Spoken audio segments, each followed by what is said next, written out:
suhu sel, suhu berlangsungnya proses kehidupan di dalam sel pada umumnya. Ya, kalau manusia kan di kisaran 37,5. Nah, itu yang ikatan kovalen.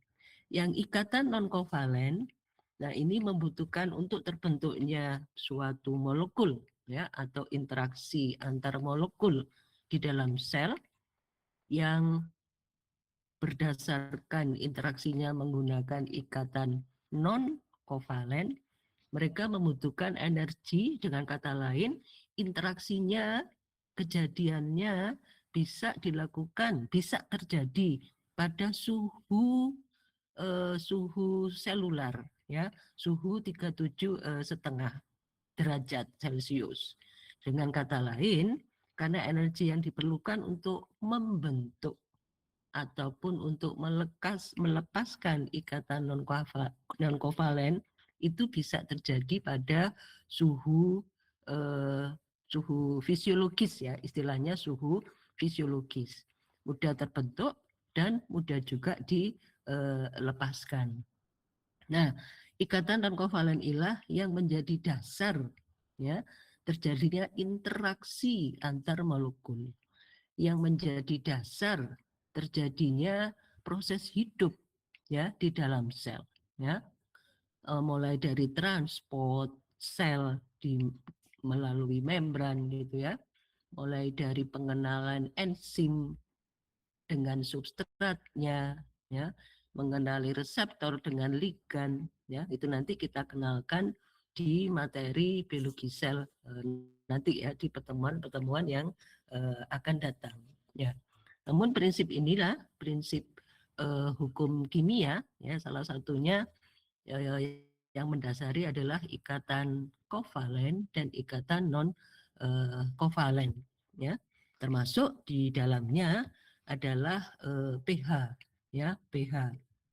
Ya, itu juga ikut ya menggerakkan ya, ikut menggerakkan dan ikut menentukan bagaimana pola interaksi itu akan terjadi untuk berproses sel tersebut itu menjalankan proses kehidupannya. Nah, di sisi lain ya itu tadi dari sisi kimia ya, dari sisi konsep kimia.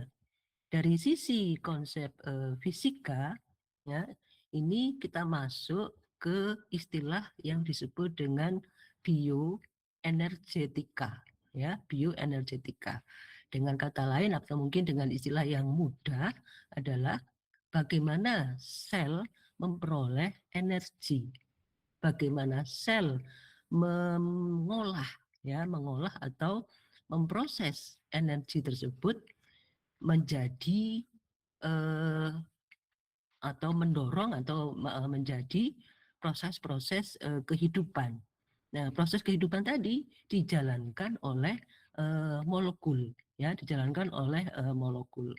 Ya, dengan hal mudahnya atau dengan istilah yang sering sudah kita kenal yaitu adalah ATP ya, ATP.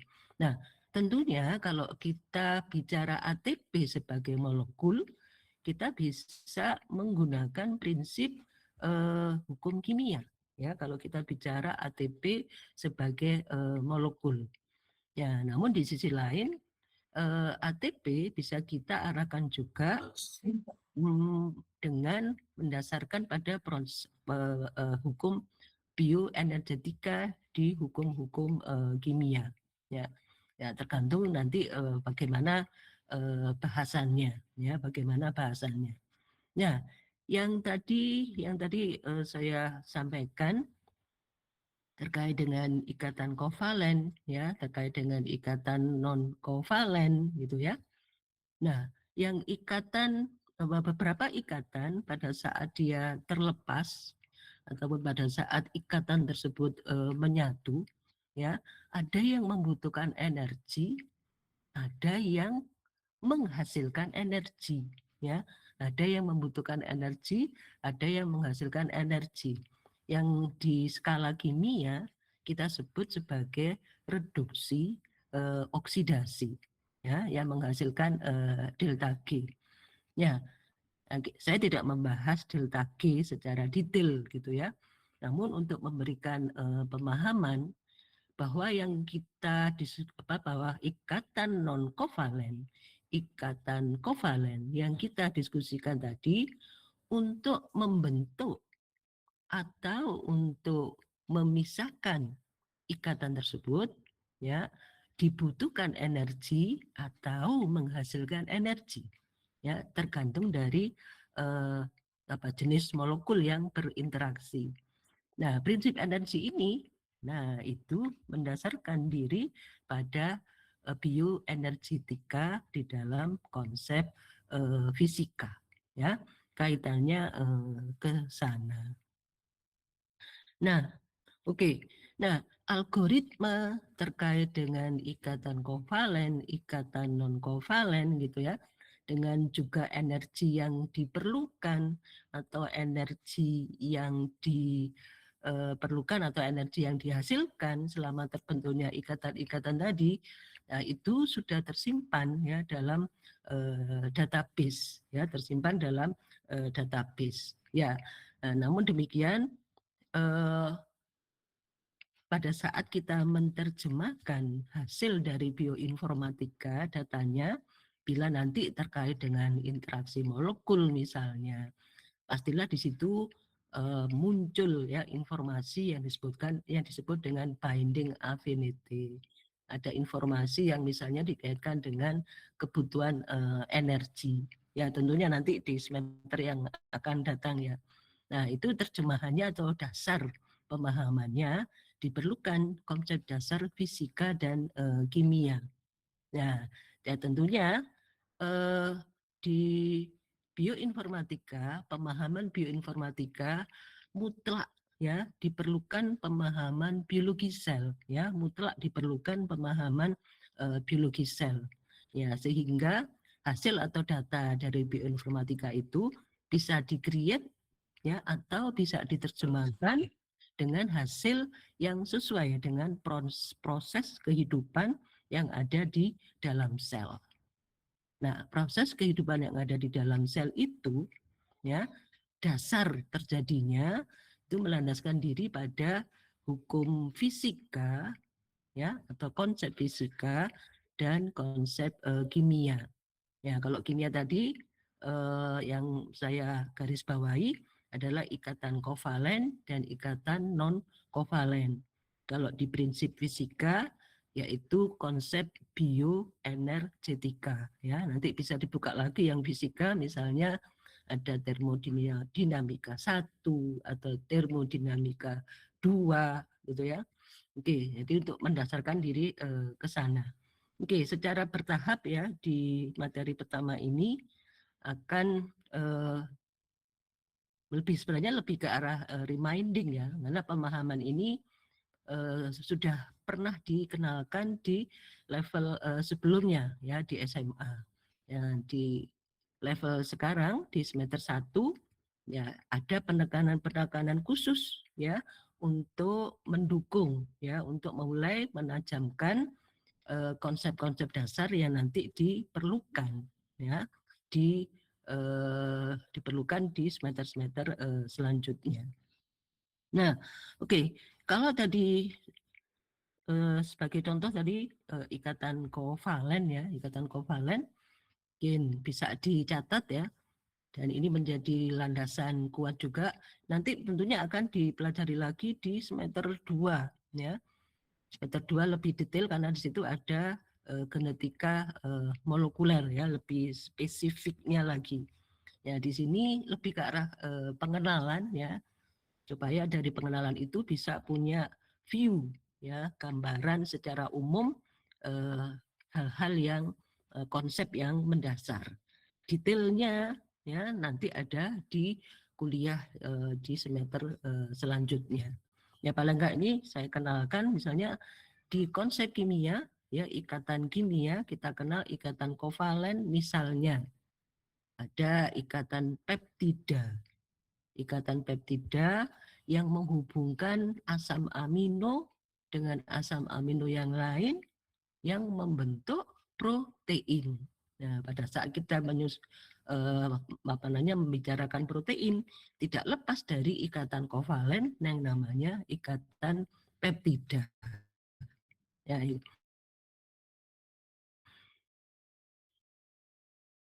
nah, sunnya adalah nukleotida atau asam nukleotida. Nah, terbentuknya RNA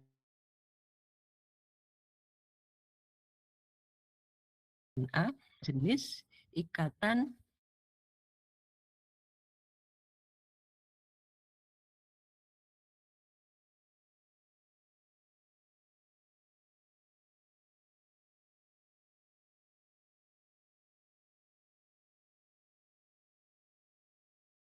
bukan bentuk keseluruhan, tapi bentuk dasar dari DNA. Ya, dan kalau dari sisi yaitu biomolekul dasar ya yang banyak dipelajari di biologi sel adalah protein dan DNA. Oke, yang lipid juga ada lagi ya, tapi dengan konsep yang sedikit berbeda. Ya, itu tadi adalah contoh ikatan peptida, ya, ikatan yang memerlukan energi besar ya untuk terbentuknya. Nah, jadi contohnya adalah molekul protein ya, contohnya lagi adalah molekul apa tadi nukleotida gitu ya. Biomolekul yang ketiga ya, misalnya adalah kelompok karbohidrat ya, karbohidrat ya. Itu istilah umum ya, istilah umum karbohidrat. Di mana karbohidrat ini tersusun dari molekul yang disebut dengan molekul monosakarida ya, monosakarida. Monosakarida itu juga masih istilah umum ya, karena monosakarida nanti ada pembagian lagi yang lebih spesifik, tapi secara umum disebut dengan monosakarida. Nah, monosakarida ini dihubungkan oleh ikatan peptida yang namanya beta glikosida. Ya, nama ikatannya beta glikosida. Ya, ikatan kovalen ya yang membentuk struktur karbohidrat. Struktur dasar ya. Mungkin saya garis bawahi struktur dasar karbohidrat. Yang ikatan peptida tadi juga struktur dasar protein ya. Kemudian tadi ikatan fosfodiester itu juga struktur dasar DNA. Ya, itu adalah struktur dasar. Nah, saya garis bawahi itu sebagai struktur dasar karena struktur atau kalau bicara protein kita kenal sebagai konformasi tiga dimensi ya dari protein. Ya, demikian juga karbohidrat itu juga punya struktur tiga dimensi. Ya, struktur keseluruhannya tidak hanya didasarkan pada ikatan kovalen. Yang tadi saya sebutkan contohnya ikatan peptida, ikatan fosfodiester, atau ikatan beta glikosida. Ya, tidak hanya dilandaskan pada tiga ikatan kovalen tadi. Ya, ikatan lainnya yang membentuk keseluruhan dari struktur protein, struktur nukleotida, dan struktur karbohidrat. Nah, itu juga ditentukan oleh ikatan lemah ya atau ikatan non kovalen ya, ikatan non kovalen. Nah, ikatan non kovalen misalnya ikatan hidrogen ya, ikatan ion, ikatan van der Waals gitu ya, gaya hidrofobik ya. Itu adalah salah satu beberapa ya dari ikatan non kovalen ya, beberapa dari ikatan non kovalen itu ikut menentukan keseluruhan dari struktur ya, keseluruhan dari struktur. Nah, di kehidupan sel, molekul protein yang satu dengan molekul protein yang lainnya, nah mereka berinteraksi karena pada dasarnya sistem kehidupan itu adalah interaksi ya, kuncinya adalah interaksi di antara komponen penyusunnya ya, di antara komponen molekul penyusunnya. Nah, karena proses kehidupan tadi dilandasi dari konsep kimia ya, interaksi atau ikatan kimia, maka ikatan antar molekul tadi juga dilandasi oleh ikatan kimia. Nah, ikatan ya yang mendorong terbentuknya interaksi antar molekul.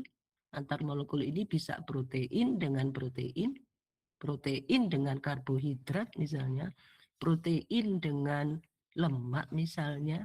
Nah, atau protein dengan juga dengan DNA ya, protein dengan DNA atau DNA dengan DNA ya, antar biomolekul itu tercipta karena ikatan lemah atau ikatan non kovalen ya, ikatan hidrogen, ikatan ion, elektrostatik, gaya hidrofobik ya.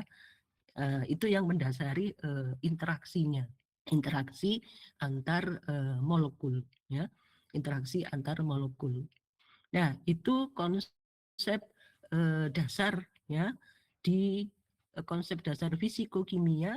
Jadi pemahaman ini harus cukup melekat gitu ya pada saat kita mempelajari biologi sel. Ya, karena nanti di perangkat-perangkat bioinformatika yang lain gitu ya, yang terkait dengan menerjemahkan ya hasil atau membaca hasil dari gambaran ya bioinformatika. Nah, maka prinsip fisika dan prinsip kimia ini menjadi landasan untuk lebih memahami apa yang terjadi di dalam sel tersebut. Nah, itu pengantar ya, pengantar di kuliah materi 1 ini. Sebelum saya masuk materi kedua, oke, silakan bila ada pertanyaan boleh menggunakan apa namanya kolom chat ya, atau mungkin bisa langsung menggunakan mikrofon ya. Dipersilakan. Oke, sebentar saya skip dulu dari full view. Kayaknya perlu ada yang saya admit ini.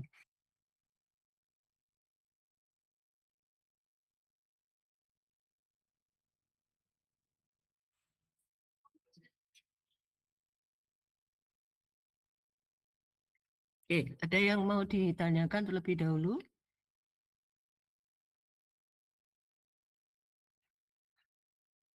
Belum?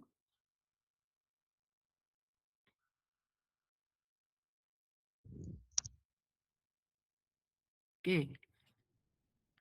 Ya, kalau belum, Putri Sofiana, apakah ada yang mau ditanyakan Putri?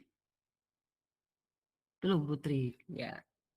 Ya, karena Putri menunjukkan jempolnya, saya pikir akan bertanya Putri.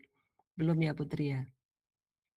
Oke, ya maaf ini tadi saya skip dari full view.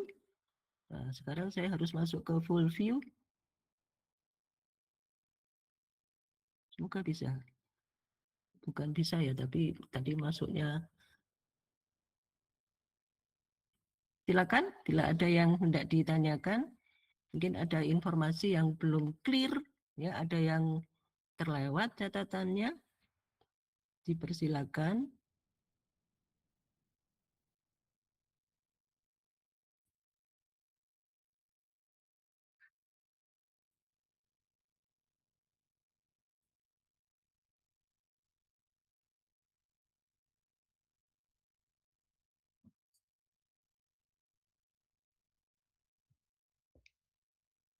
Sepertinya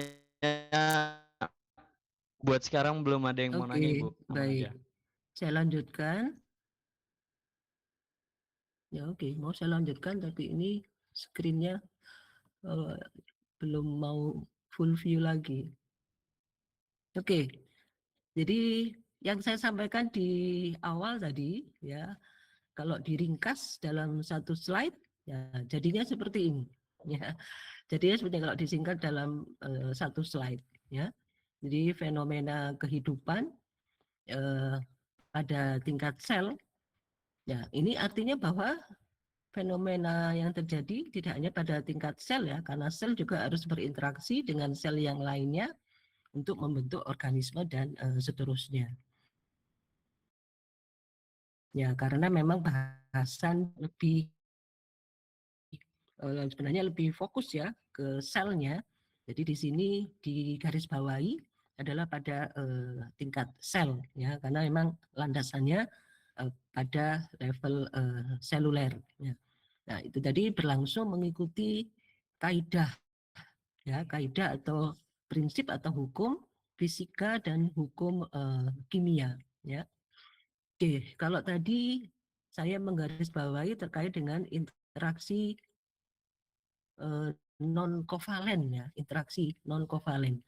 Kalau kita bicara interaksi antar molekul, maka ikatannya pastilah kita mendiskusikan terkait dengan ikatan non kovalen ya. Tapi kalau kita mendiskusikan terkait dengan struktur molekul, maka yang kita diskusikan adalah ikatan kovalen ya, ikatan kovalen, ikatan kovalen. Nah, kemudian molekul penyusun sel tadi ya, nah itu kan menyusun atau merupakan organisasi dari suatu sel atau komposisi penyusun sel dan juga akan menentukan fungsi dari suatu sel. Ya ini yang nanti ya pemahaman kedepannya kalau sudah masuk ke tool bioinformatika dan semester selanjutnya. Nah data-data inilah yang kemudian dianalisis secara bioinformatika. Nah, tentunya sebelum punya kemampuan atau punya masuk ke analisis bioinformatika, landasan dasar ya terkait dengan proses fisika dan proses kimia yang melandasi ya harus dipegang terlebih dahulu. Ya, tentunya juga bahwa karena molekul yang ada di dalam sel kita ya dan juga utamanya adalah sel kita, komponen terbesarnya adalah air. Komponen terbesarnya adalah H2O ya.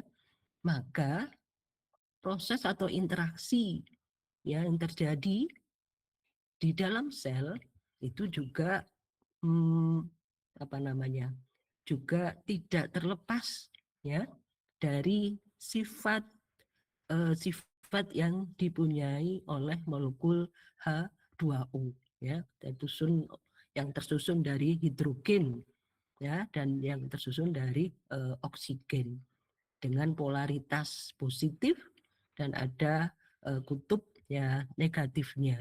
Ya, karena pada dasarnya interaksi yang terjadi antar molekul itu juga salah satunya karena perbedaan polaritas atau perbedaan muatan ya. Muatan apa? Ya muatan listrik. Ya, muatan listrik itu muncul ya karena dari struktur kimianya ya, dari struktur molekulnya. Ya, gampangnya adalah ada muatan negatif, ada muatan positif. Nah, ini juga yang mendasari keseluruhannya sampai kemudian terjadi proses hidup di dalam sel, ya, proses hidup di dalam sel. Nah, itu ringkasannya ada di sini keseluruhan kuliahnya tadi. Oke, sebentar. Sepertinya saya harus stop presenting dulu biar bisa masuk lagi ke screen yang saya maksudkan. Oke, silakan bila bisa langsung beda window di laptop atau di HP-nya masing-masing. Ya, silakan bisa presensi terlebih dahulu di Gapura ya. Presensi di Gapura.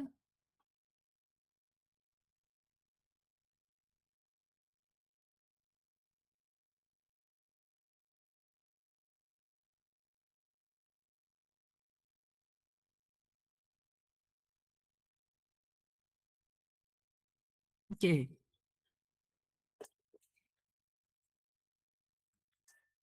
iya. Ini saya tidak bisa screen full lagi ya.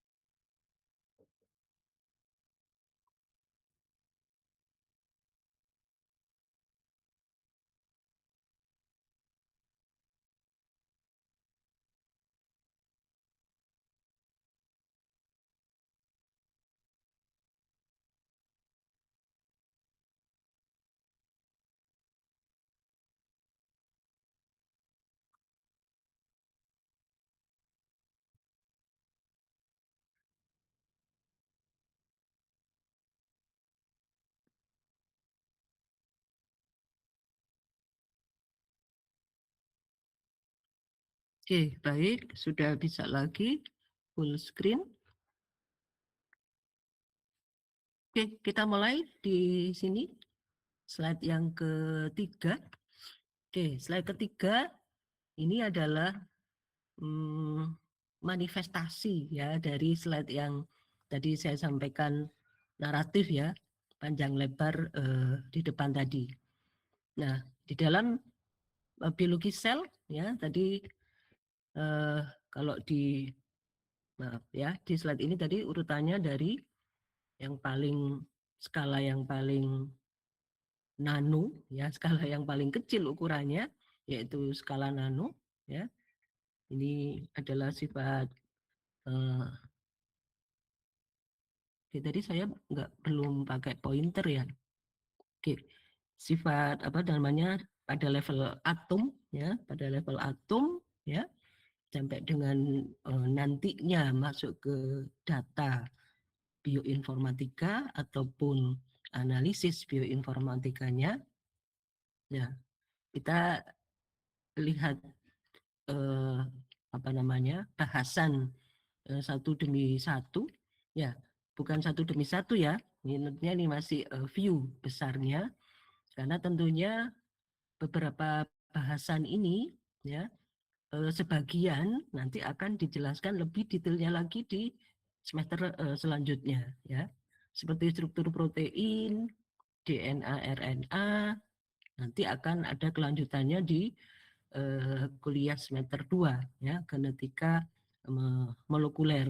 Demikian juga dengan sekuen dan struktur serta fungsi ya dari suatu molekul nanti akan dilanjutkan di kuliah di semester selanjutnya.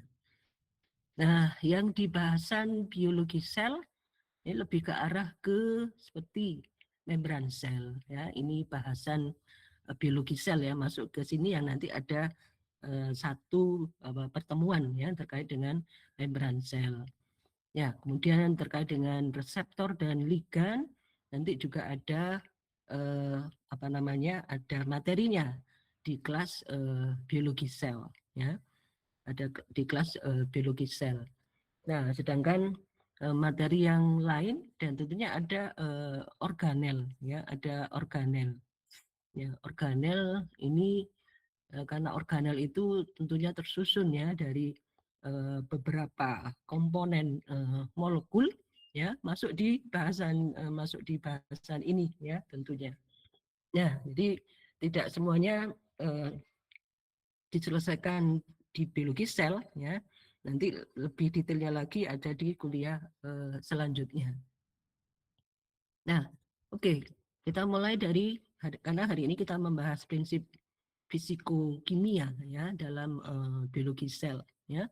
Kalau tadi di slide sebelumnya apa namanya air ya, ya sebagai landasan atau sebagai tempat ya di mana proses kehidupan di dalam sel itu berjalan ya.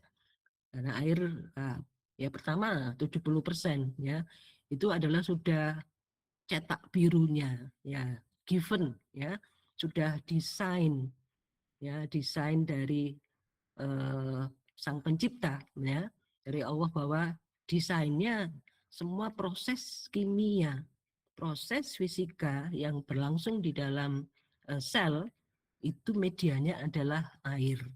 Ya, karena itulah maka desainnya air itu menyusun 70% ya sampai 80% komponen di dalam sel itu tersusun dari air. Ya, itu menandakan bahwa begitu urgentnya ya air ini di dalam proses ya interaksi antar molekul. Nah, berarti sekitar 30% itu bukan air gitu ya. Nah, 30% bukan air, itu apa, Bu? Nah, 30%-nya itu adalah molekul organik. Apa itu molekul organik? Protein juga molekul organik ya, karena komposisinya kan di situ ada atom karbon ya. DNA, RNA itu juga komponen organik ya, karena kan juga tersusun dari ikatan karbon. Ya, tentunya diikuti dengan molekul yang lain ya, ikatan karbon dengan struktur tertentu. Membran sel juga tersusun dari ikatan karbon. Ya, ikatan karbon. Ya, enzim itu protein juga, reseptor itu juga protein juga, ligand bisa protein, bisa karbohidrat ya, bisa lemak, itu juga tersusun dari ikatan karbon. Ya, jadi 30% ya atau 20% komponen sel itu adalah molekul bukan air ya, merupakan apa namanya komponen organik ya dan non organik ya. Yang organik tadi yang punya ikatan karbon, yang non organik ya, yang organik ya tidak punya ikatan karbon. Apa Bu contohnya yang tidak punya ikatan karbon? Contohnya natrium, ion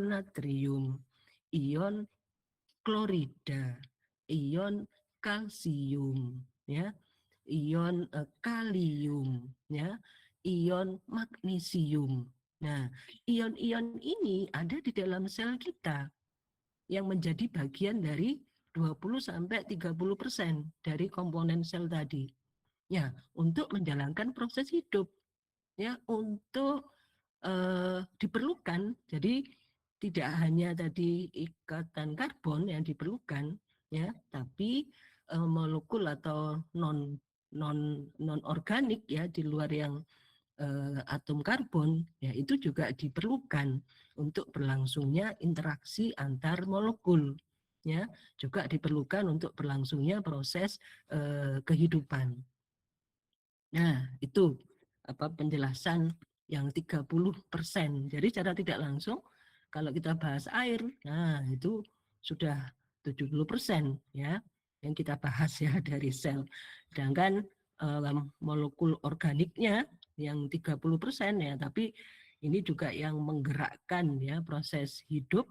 Nah, itu 30%. Ya, mana Bu yang lebih penting kalau begitu?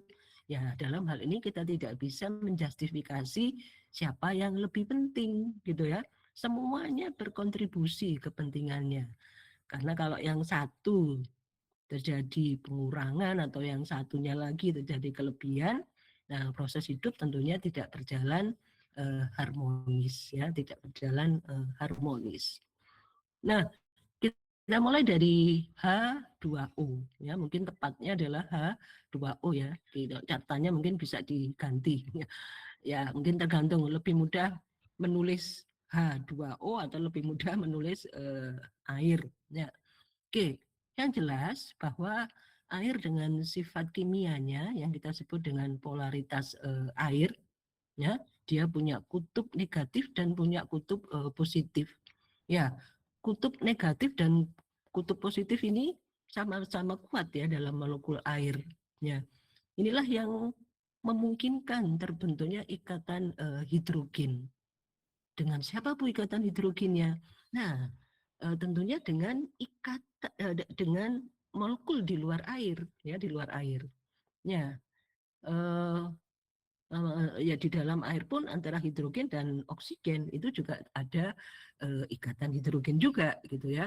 Namun di sini yang dimaksudkan di sini adalah ikatan hidrogen yang diperlukan ya untuk si air ini mengikat molekul yang lain ya.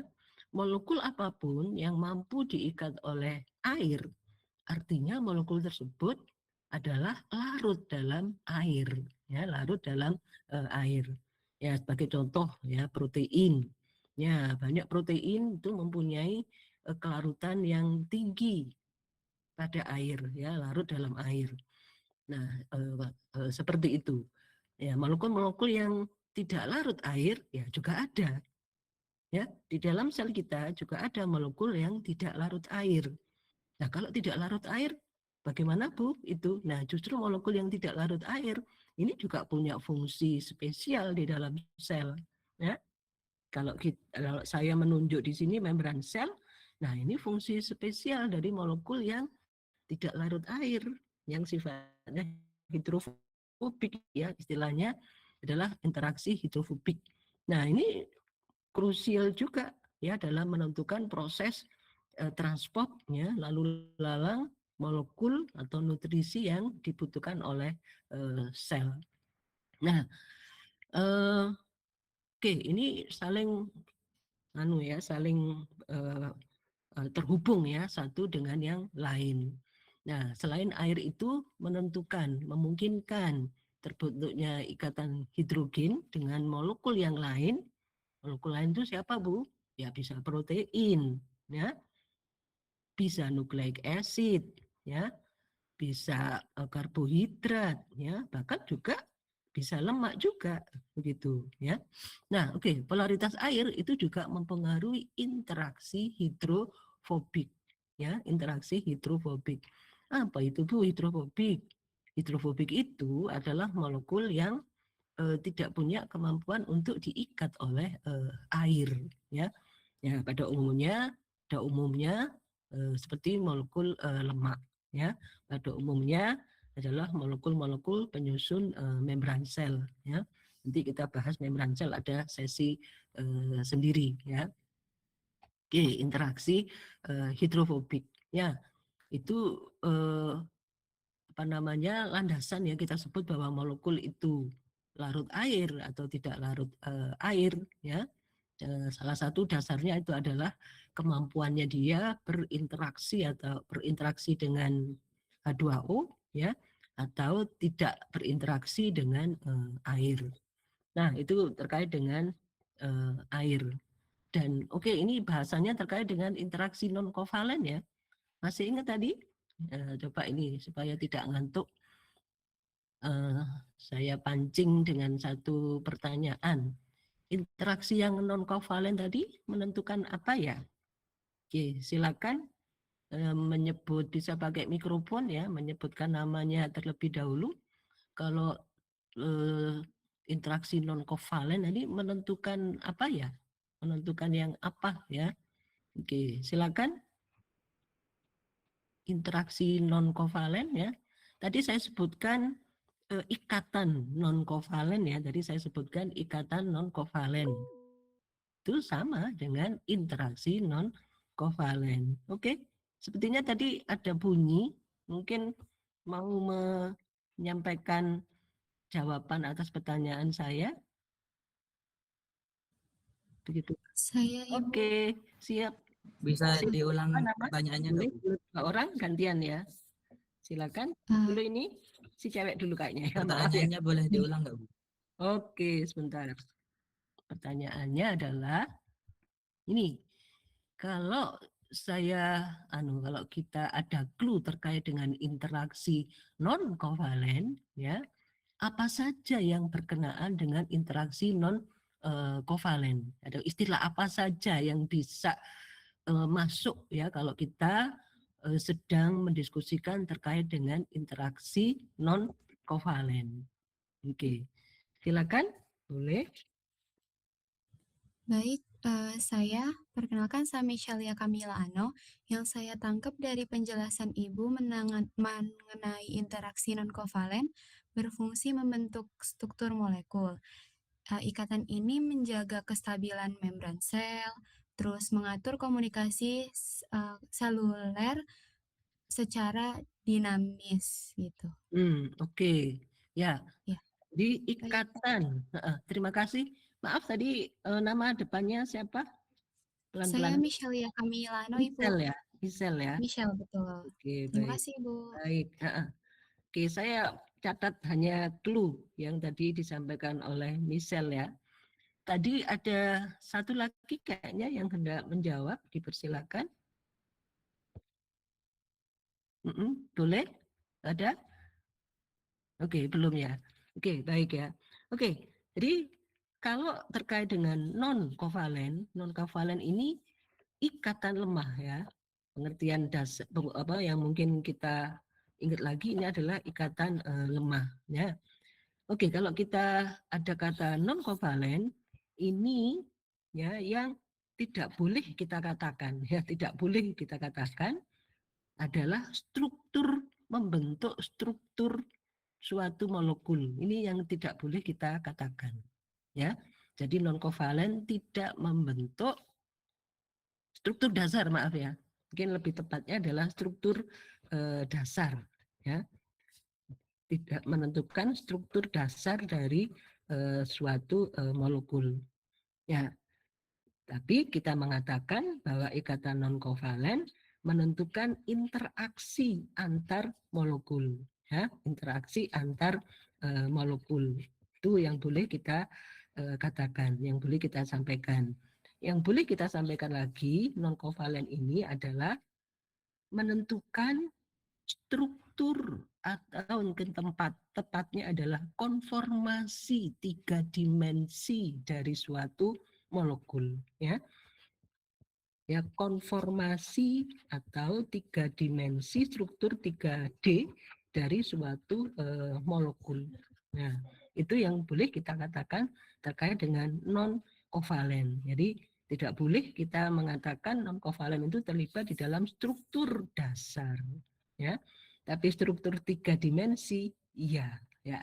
Gitu. Mungkin yang saya catat dari yang disampaikan Michelle seperti itu, ya. Terima kasih, Michelle. Baik Ibu, mohon maaf atas Itu kekurangannya. nggak apa-apa. Dengan demikian saya juga bisa meng-highlight lagi ya mana yang lebih apa namanya penekanannya bisa saya highlight lagi. Nggak apa-apa, Michelle ya. Baik Ya, Ibu, terima kasih. jadi Michelle mewakili teman-temannya begitu ya. Yang kebetulan mungkin apa namanya tidak bisa mengungkapkan atau mengekspresikan ya, apa dari pertanyaan saya tadi ya mungkin di kepalanya ada gitu ya dari menyusun kalimatnya itu yang memang perlu keterampilan ya itu oke jadi yang dibahas di sini ya oke yang nanti kaitannya dengan struktur dasar yang dibangun dari ikatan kuat atau ikatan kovalen. Ya, nanti bahasannya ada di kuliah selanjutnya ya, kuliah selanjutnya.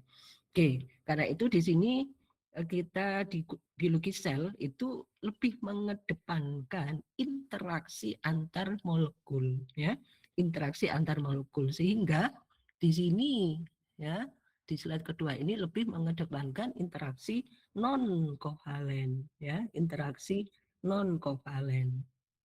Ya, oke, sehingga yang di bawah ini adalah landasan yang didorong ya oleh interaksi non kovalen. Ya, oke.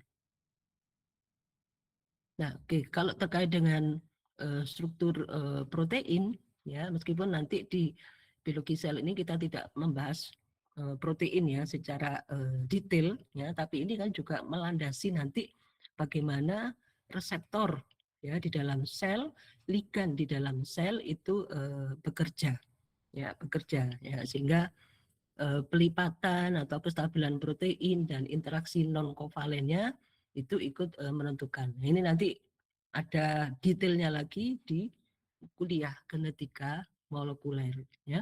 Oke, di sini yang saya highlight adalah bahwa protein tadi ya, apapun protein dalam sel kita berinteraksi secara non kovalen. Oke. Apa saja yang potensi berinteraksi dengan protein? Nah, ini pertanyaan kedua saya.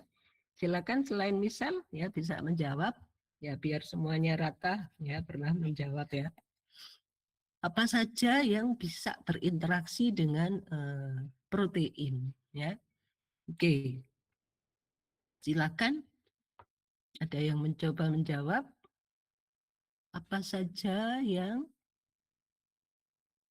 berinteraksi dengan protein atau dalam bahasan ini protein itu bisa berinteraksi dengan molekul apa saja.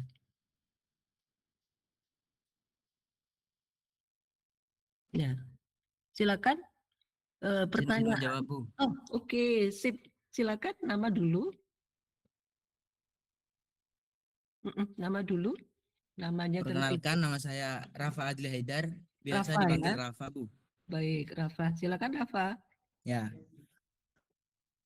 Tadi pertanyaannya apa saja yang dapat berinteraksi dengan proteinnya, Bu? Betul. Yang pertama yaitu asam nukleat, lalu Oke.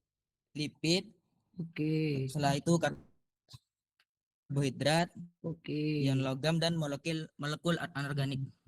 Oke, ion logam ya. Terakhir apa tadi? Apa, Rafa? Molekul Molekul anorganik. anorganik. Oke, Anorganik. ya oke. Good, Rafa. Good. Ya. Ya, baik. Oke, baik. Ya, ini saya anggap Rafa mewakili teman-temannya ya. Semua jawabannya betul ya, sebagaimana tadi saya sampaikan di depan. Ya, yang tadi belum saya sebutkan justru adalah ion logam ya. Tadi belum saya sebutkan secara spesifik. Saya belum menyebutkan istilah ion logam gitu ya. Tapi tadi saya menyebutkan natrium gitu ya, menyebutkan maaf kalium gitu ya, menyebutkan lagi kalium ya. Ya, Nah, Bu. ini adalah secara istilah lain kita sebut sebagai unsur logam ya, unsur logam. Ya, itu. Jadi ini Raffi menambahkan apa yang tadi saya tambahkan. Dan selain itu unsur-unsur logam tadi ya disebut juga sebagai anorganik. Ya, begitu. Jadi tentunya tidak kaget lagi loh, logam kok ada di dalam sel gitu ya. Nah, tentunya bukan logam sembarang logam gitu ya. Fe juga logam ya. Ya, tentunya dengan jumlah tertentu itu justru menggerakkan proses hidup ya di dalam sel. Oke. Nah, oke. Ya, bahkan struktur 3 dimensi dari DNA dan RNA itu di create ya, atau dimunculkan atau dihasilkan dari ikatan hidrogen ya. Masih ingat pasangan basa purin dan basa pirimidin gitu ya. Nah, itu mereka berpasangan ACGT gitu ya. Itu spesifiknya mereka berpasangan sangat spesifik melalui ikatan hidrogen ya, sehingga kita kenal basa-basa komplementer dari nukleotida ya, nanti didalami di genetika molekuler ya. Ya, nanti membran sel ya, membran sel ini interaksi antar ya, membran sel disusun oleh molekul yang namanya fosfolipid ya, fosfolipid. Nah, molekul fosfolipid ini ada bagian hidrofobiknya dan ada bagian hidrofiliknya ya. Oke, nanti kita bahas, ada bahasan satu sesi sendiri ya. Kemarin ini saya memberikan gambaran bahwa interaksi non kovalen itu juga terjadi di antara membran sel ya. Ya, melalui interaksi hidrofobik ya namanya, atau melalui interaksi atau gaya van der Waals ya. Ini juga termasuk di dalam ikatan non kovalen atau ikatan lemah. Namun tidak menggunakan istilah ikatan di sini ya, tidak menggunakan istilah ikatan. Apakah sama Bu yang tidak menggunakan istilah ikatan dan menggunakan istilah ikatan?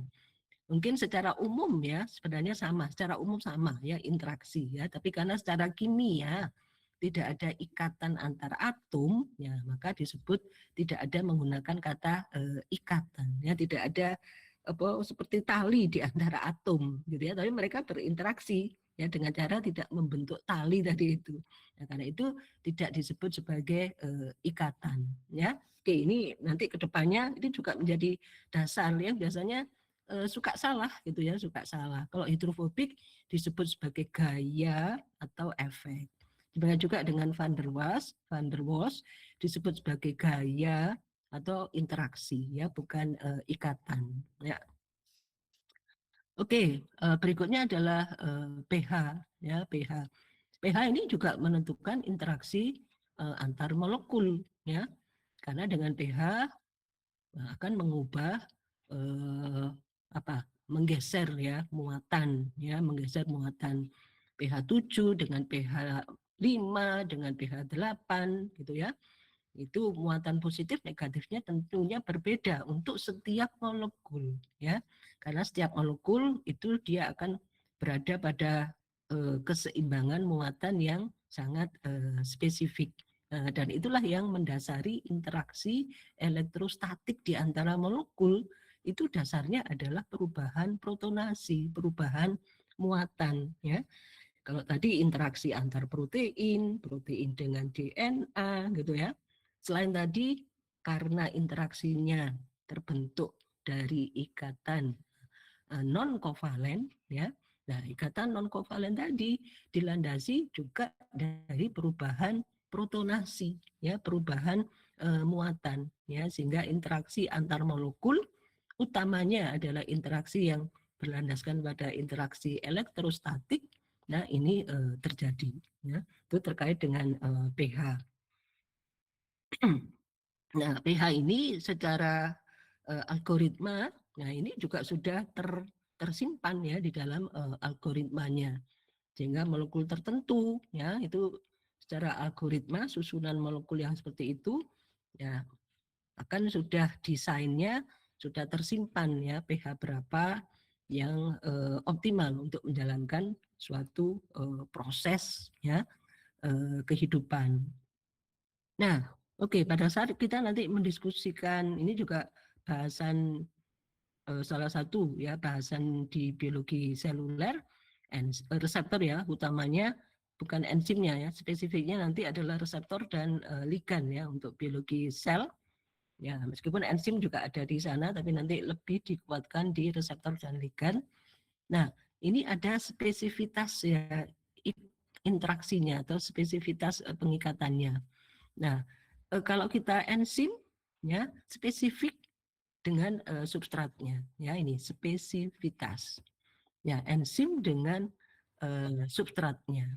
Nah, kalau di dalam biologi sel juga selain enzim dengan substrat, maka reseptor ya ini berinteraksi secara spesifik dengan ligannya. Dengan ligan ya sebagaimana spesifiknya enzim dan substrat. Ya, kalau kita kenal misalnya antigen, ya itu juga berinteraksi spesifik dengan antibodi, ya antibodi.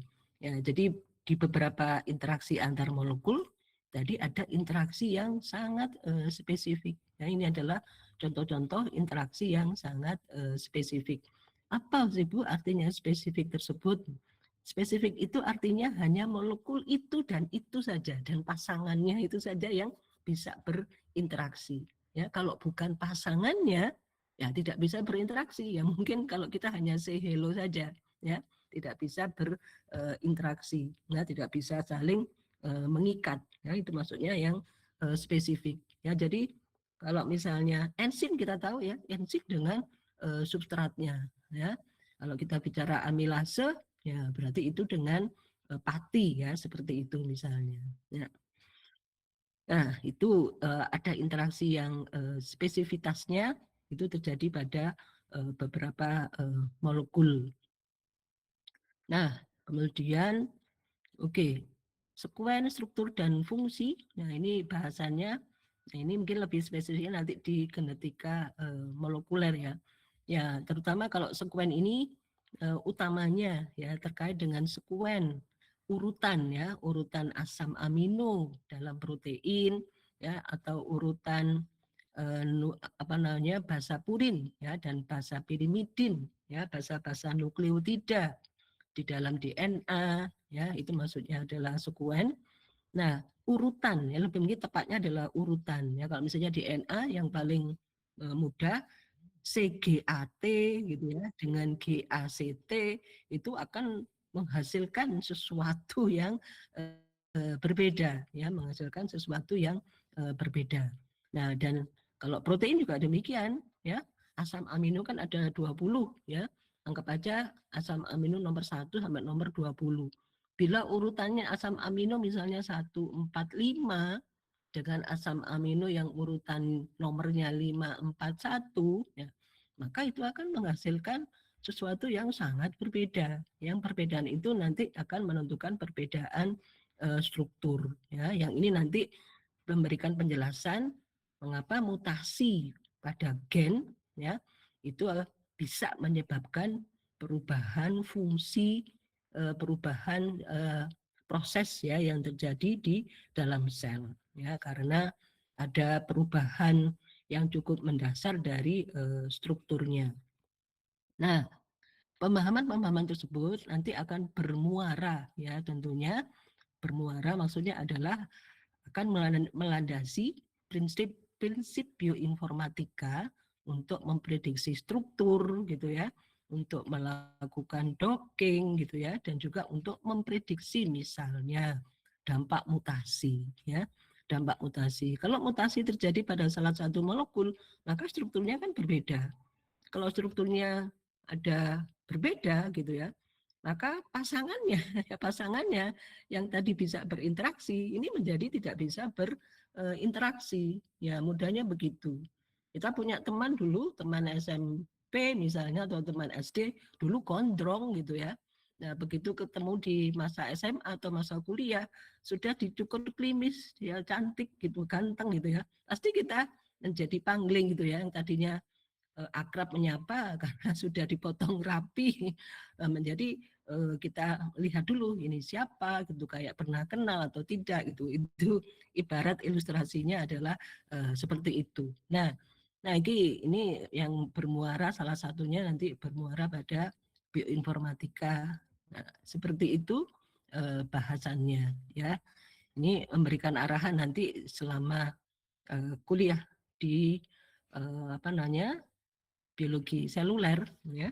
Arahannya prinsip ini tetap ya melekat ya, meskipun yang dibahas itu adalah bahasan organel gitu ya, tapi bahasan utama dasar yang melandasi, nah itu tetap ada di dasar pemikiran ya pada saat kita membahas apapun di biologi sel. Oke. Nah, B, ini juga ringkasan dari 4 materi yang di depan tadi ya. Nah, jadi sel ya, kalau kita kenal ya pastilah sudah kenal, ya, sel adalah unit struktural dan fungsional terkecil gitu ya. Kita kenal sel itu sebagai unit struktural dan unit fungsional terkecil ya dari makhluk hidup. Nah, di dalam sel inilah mengapa kok dikatakan struktur terkecil ya? Struktur fungsional, unit struktural ya, unit struktural dan unit fungsional terkecil ya dari suatu makhluk hidup. Nah, padahal sel kan disusun oleh molekul Bu ya. Mestinya molekul lah unit strukturalnya begitu. Nah, pemahaman itu bisa kita kaji lagi bahwa sel ini ya, di dalam sel ini merupakan suatu suatu space ya, suatu space atau ruang ya atau tempat di mana di situ materi, energi dan informasi itu ada di dalamnya bersatu ya, lebih ke arah ya, bukan enggak hanya bersatu ya, menjalankan proses yang menunjang proses hidup ya dari sel ya. Kalau yang materi tadi ya ini terkait dengan prinsip kimia ya, molekul, ion, air ya yang kita bahas di slide sebelumnya ini. Nah, ini adalah molekul kimia ya yang ada di dalam sel yang kita sebut ya secara umum ya bisa kita sebut sebagai materi penyusun sel. Nah, materi selanjutnya itu adalah prinsip fisikanya yaitu energi. Nah, ya memang tidak dibahas detail terkait dengan bioenergetika ya di bahasan biologi seluler ya, tapi diambil ya bagian utamanya yaitu adalah ATP ya, atau karena inilah yang pembawa energi ya, di mana ATP ini molekul ATP adenosine trifosfat yang diciptakan ya, salah satunya diciptakan dari gradien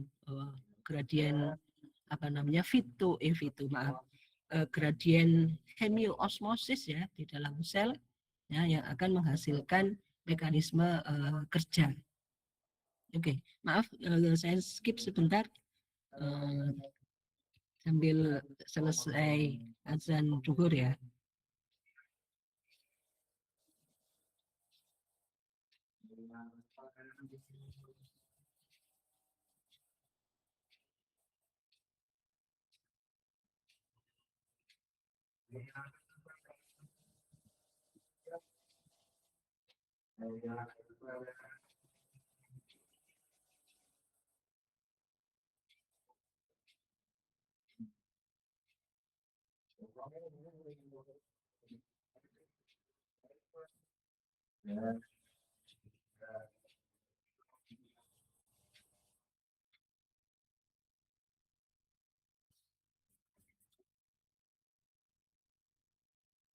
Oke, jadi yang kita bahas tadi adalah prinsip fisiko, ya, fisiko itu ke bioenergetikanya, kimia itu materinya, ya.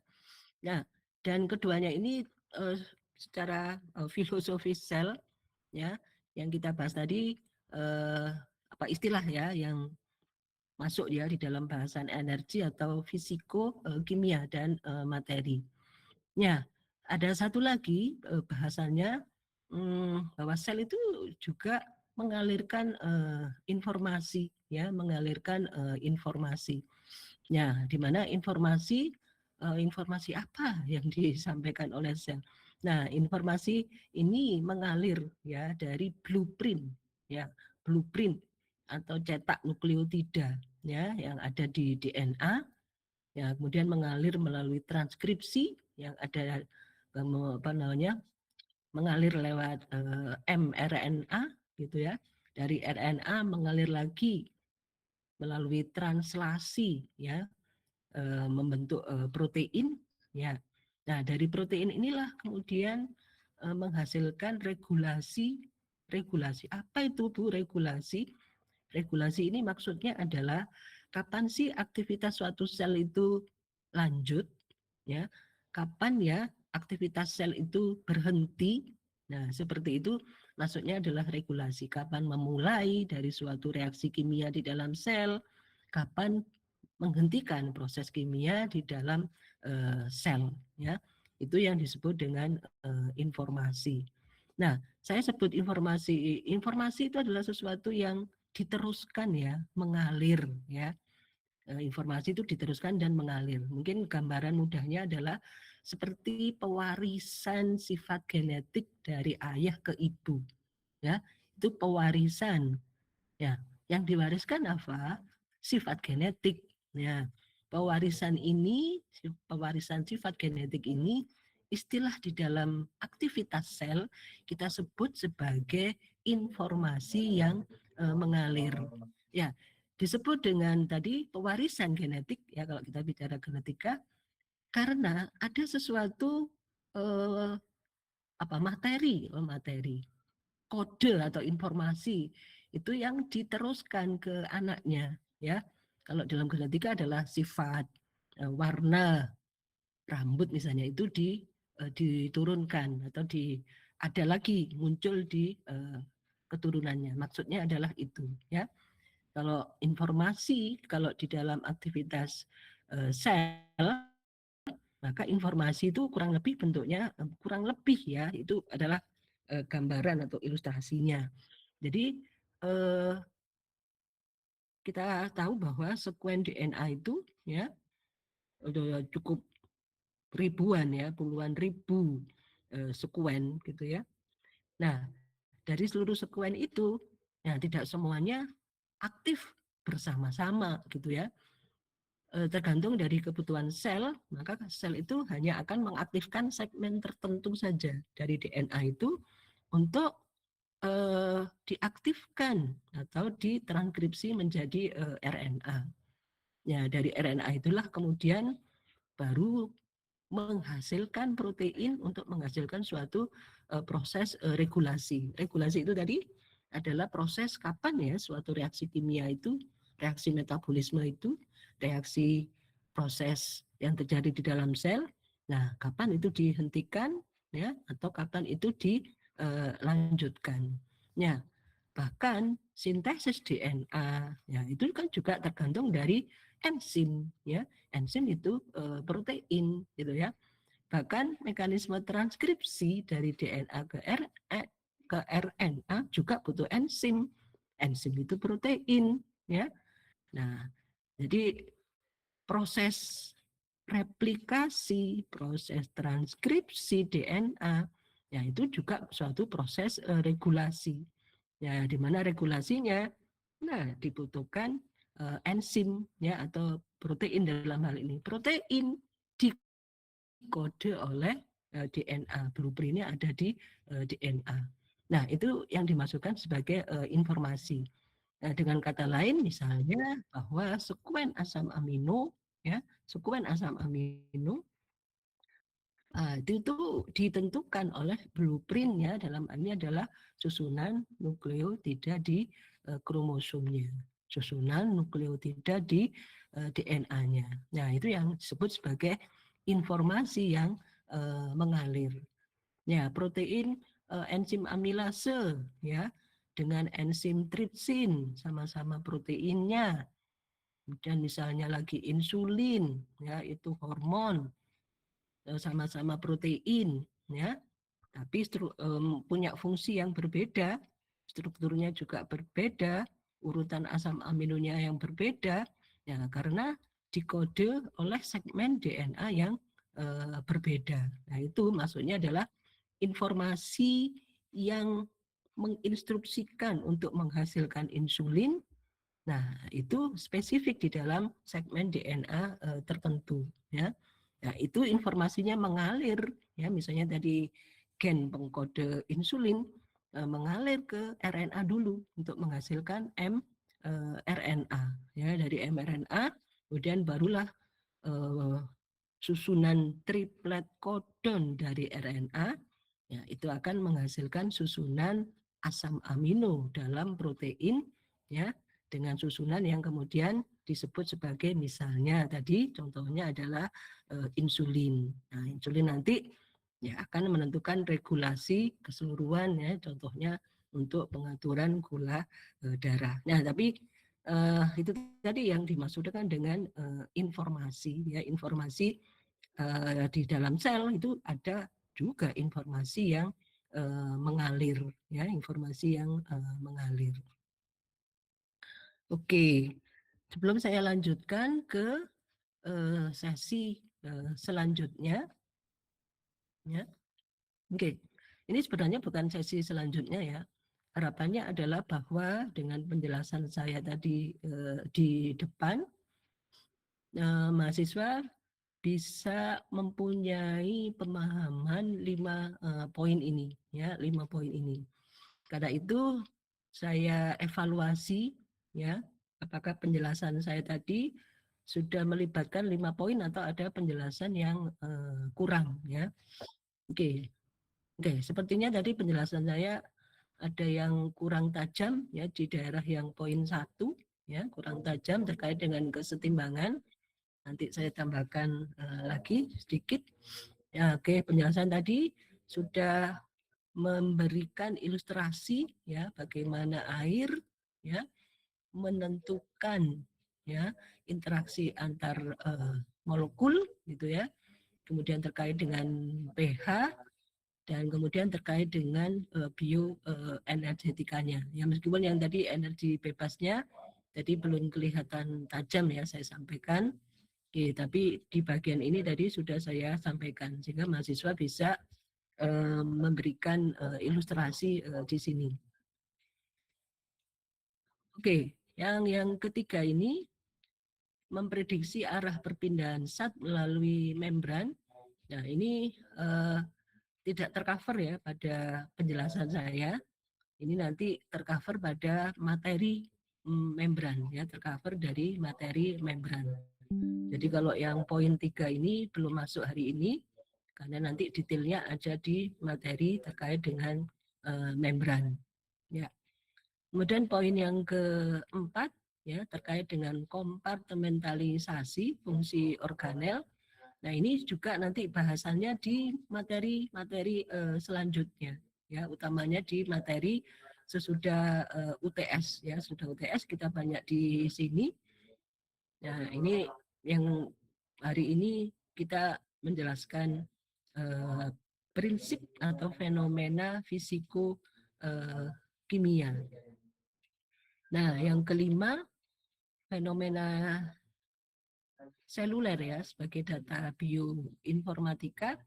Nah, ini tidak tergambar tadi ya di penjelasan saya secara tajam, ya hanya memberikan pemantik gitu ya, bahwa algoritma yang menjadi dasar struktur terbentuknya suatu molekul ya itu sudah tertanam ya pada database ya bioinformatika yang ada di tool-tool bioinformatika ya.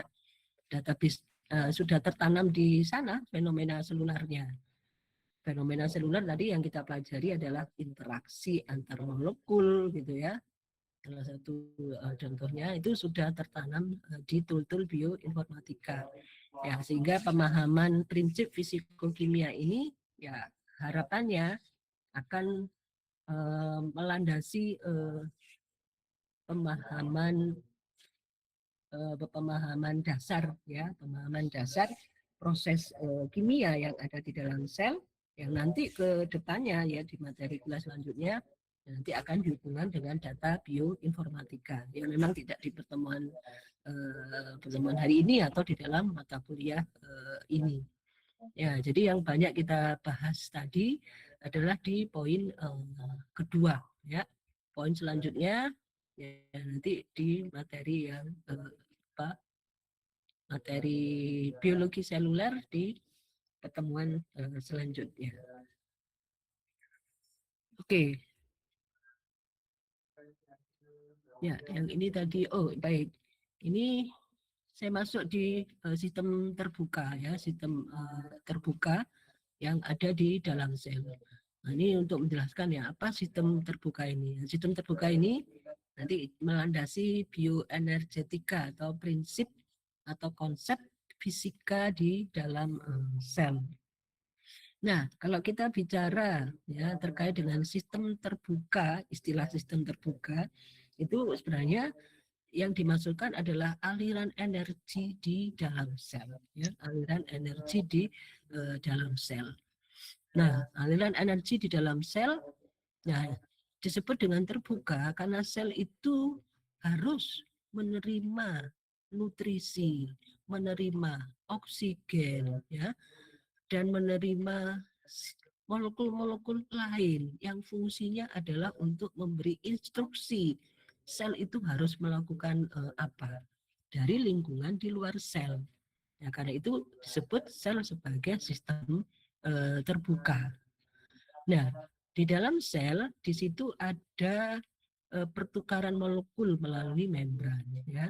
Terjadi proses metabolisme yang mengubah energi ya, mengubah energi ya dihasilkan oleh sel ya, energi dihasilkan oleh sel ya, ATP dihasilkan oleh sel melalui organel mitokondria ya, atau melalui metabolisme glukosa gitu ya, itu semuanya akan diubah, dirubah atau dikonversi menjadi kerja.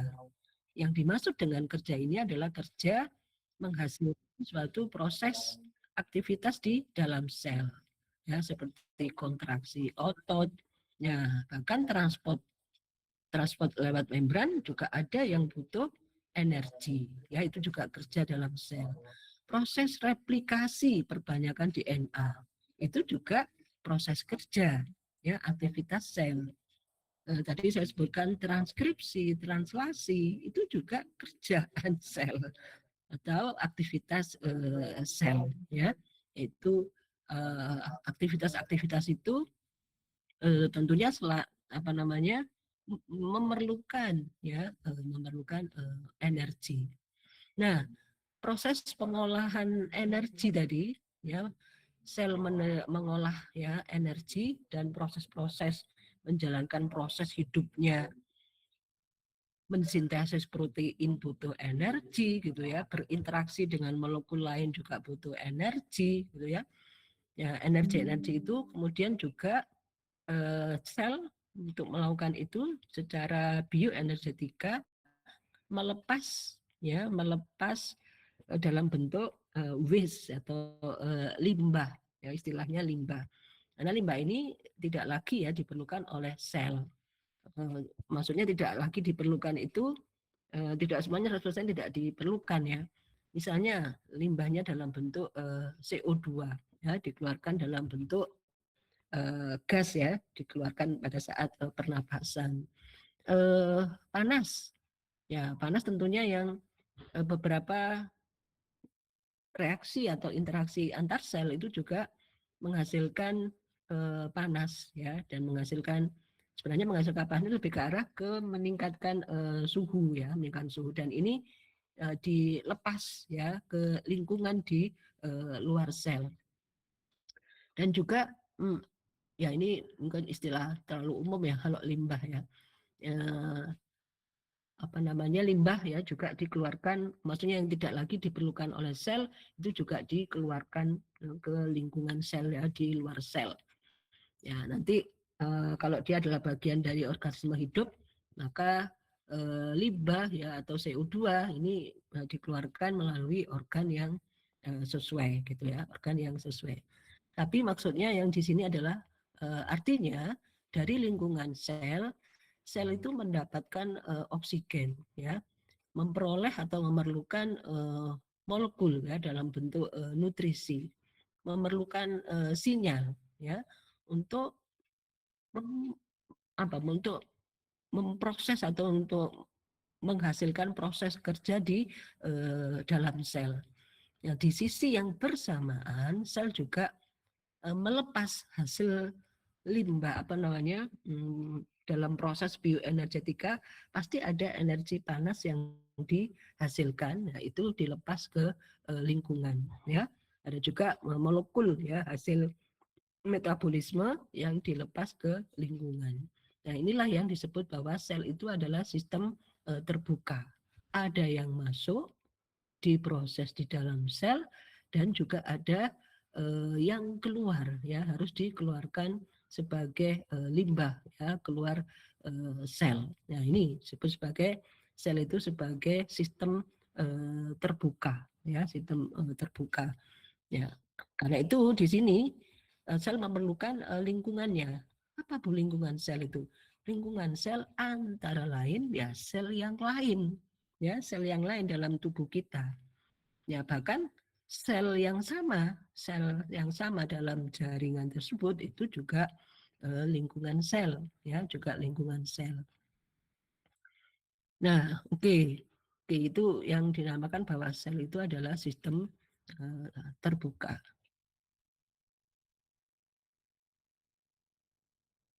Oke, ini kuliah saya kan aslinya sampai 12.55 ya. Namun karena ini menggunakan Zoom, saya tidak menghabiskan full sampai 3 SKS penuh ya. Saya menghabiskan 2 SKS saja. Kemudian yang 1 SKS ya, 1 SKS nanti dalam bentuk tugas ya. Tugasnya bisa dilihat di Brun ya, dan dikerjakan atau diselesaikan ya, diselesaikan dalam waktu yang ya secepat-cepatnya seperti kemerdekaan RI ya, dalam waktu yang seringkas-ringkasnya ya.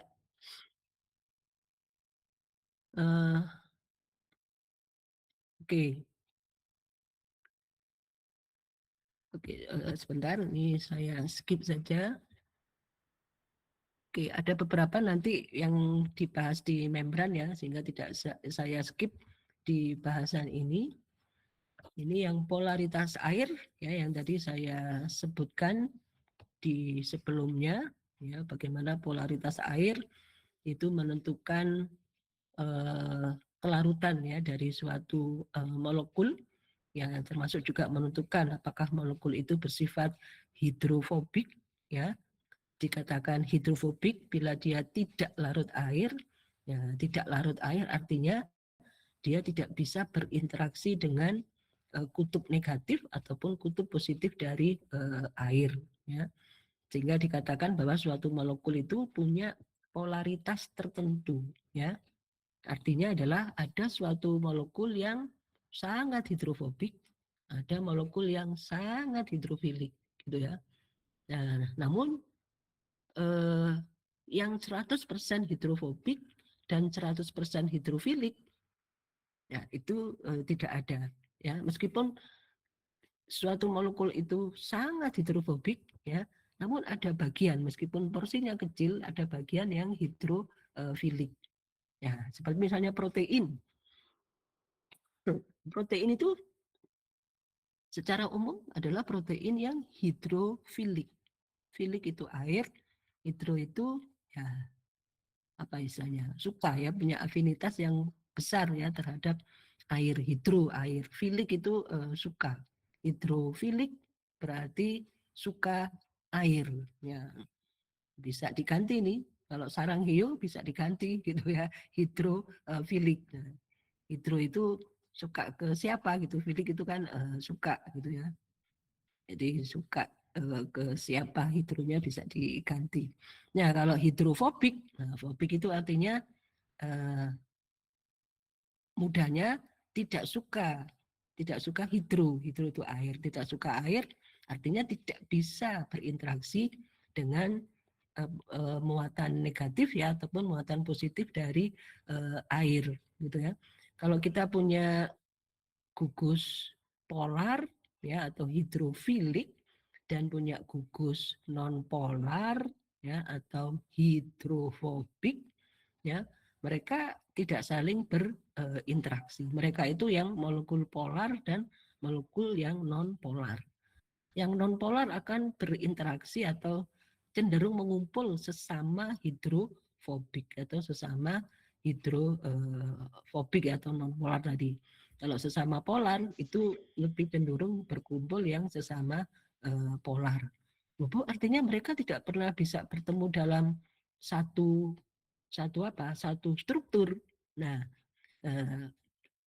apa namanya? Dalam satu struktur ya mereka bertemu ya. Jadi di protein ada bagian hidrofilik atau polar dan juga ada bagian hidrofobik ya atau non polar ya. Namun mereka berada pada region yang berbeda ya, ada dalam satu struktur molekul.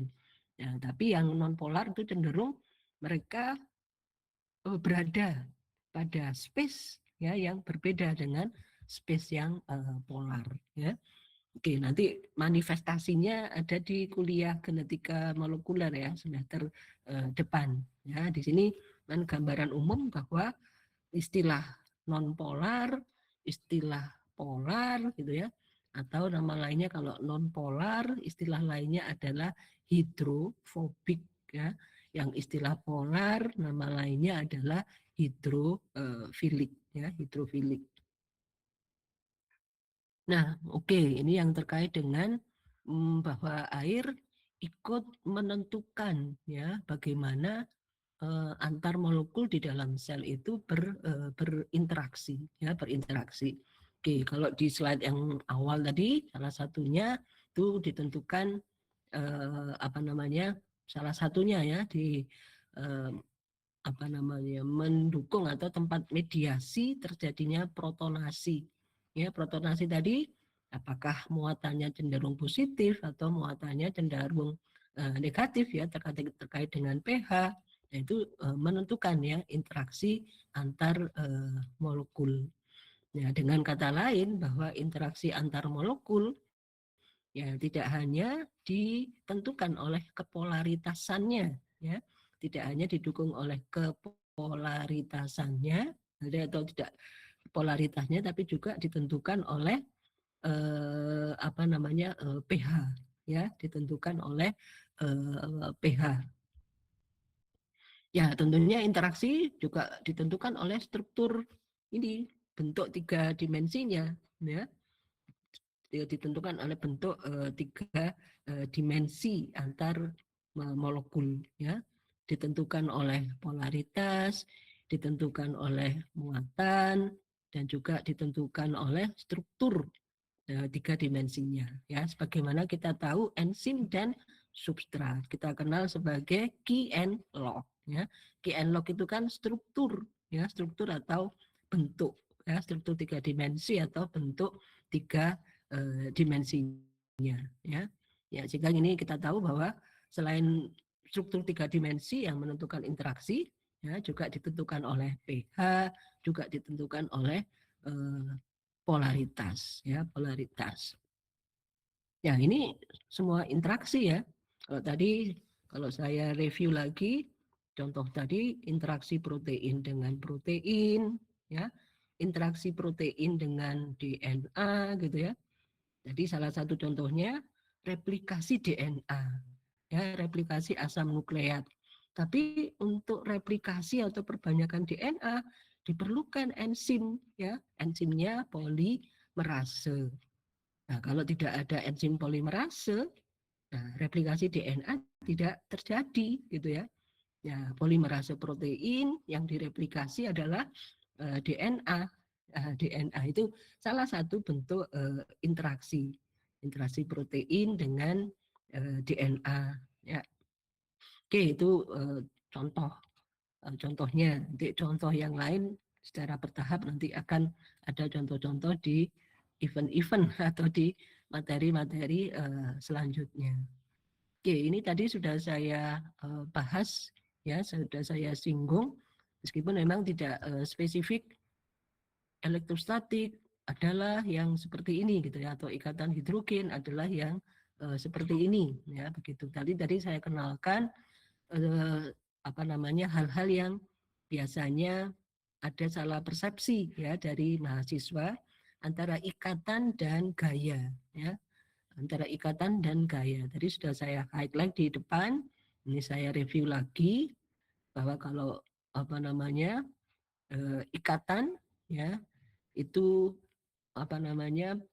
terjadi karena di antara atomnya itu terjadi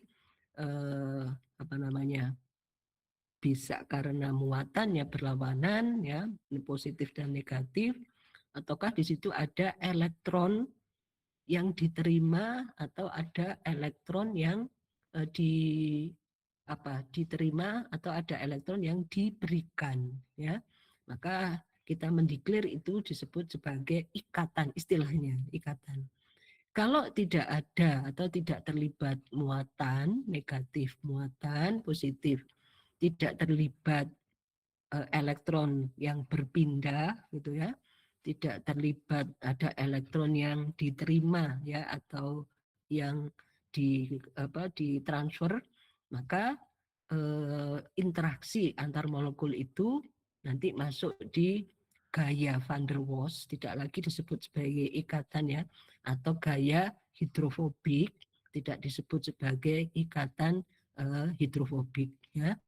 Ya, tidak disebut sebagai ikatan kimia, ya, karena tapi pada dasarnya di situ ada interaksi, gitu ya, karena tidak melibatkan muatan yang berlawanan, ya, tidak melibatkan muatan, ya, dan tidak melibatkan adanya elektron yang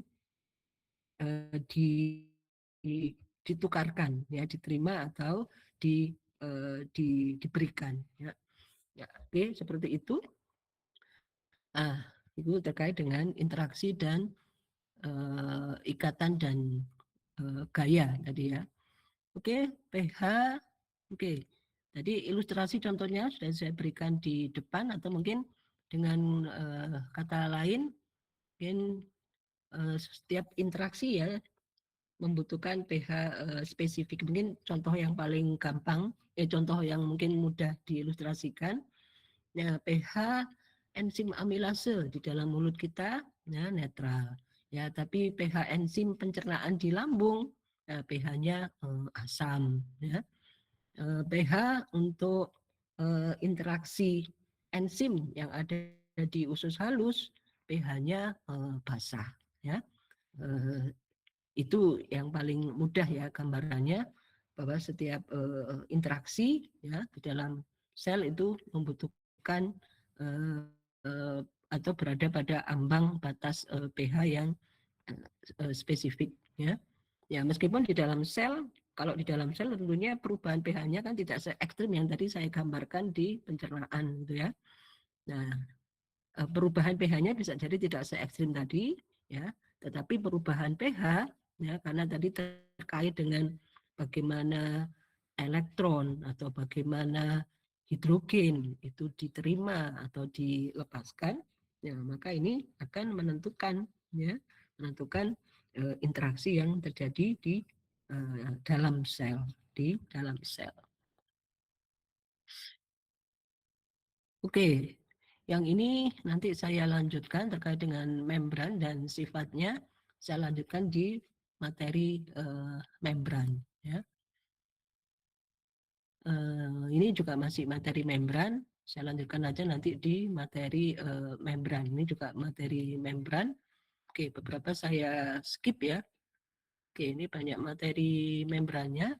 Ini yang materi organel nanti ada di materi ya selanjutnya. Nah, karena pertemuan pertama ini kan memberikan view keseluruhan materi, tapi dengan melandaskan dasar di fisiko kimianya. Oke, ini keseluruhan sekuennya. Oke, tadi sudah saya sampaikan di slide yang awal tadi ya. Tapi ini dengan gambaran yang lebih lebar atau lebih luas ya. Yang di sini dimulai dari sekuen DNA ya, urutan basa nukleotida atau urutan asam amino yang nanti akan menentukan struktur 3 dimensi. Ya, urutan yang berbeda dari nukleotida ataupun asam amino akan menghasilkan struktur yang berbeda. Struktur yang berbeda akan menghasilkan fungsi yang berbeda. Ya. Oke, fungsi yang berbeda nanti akan di mana protein atau molekul tersebut berada di dalam sel itu juga berbeda. Ya. Namun antar organel tentunya mereka tidak berdiri sendiri, gitu ya. Mereka berinteraksi atau kalau dalam istilah bioinformatika menghasilkan suatu network ya atau jejaring ya, network atau jejaring atau pathway atau jalur ya yang nanti akan menentukan fenotip dari suatu sel ya. Nah, tentunya sel hepar ya dengan sel kulit gitu ya, dengan sel saraf. Nah, itu fenotipnya berbeda ya.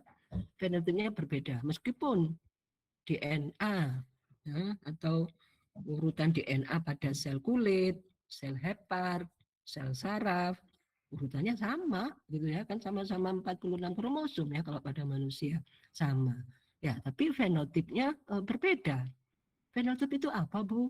Ya, fenotip itu gennya sama kan tadi 46 kromosom dengan susunan nukleotida yang sama.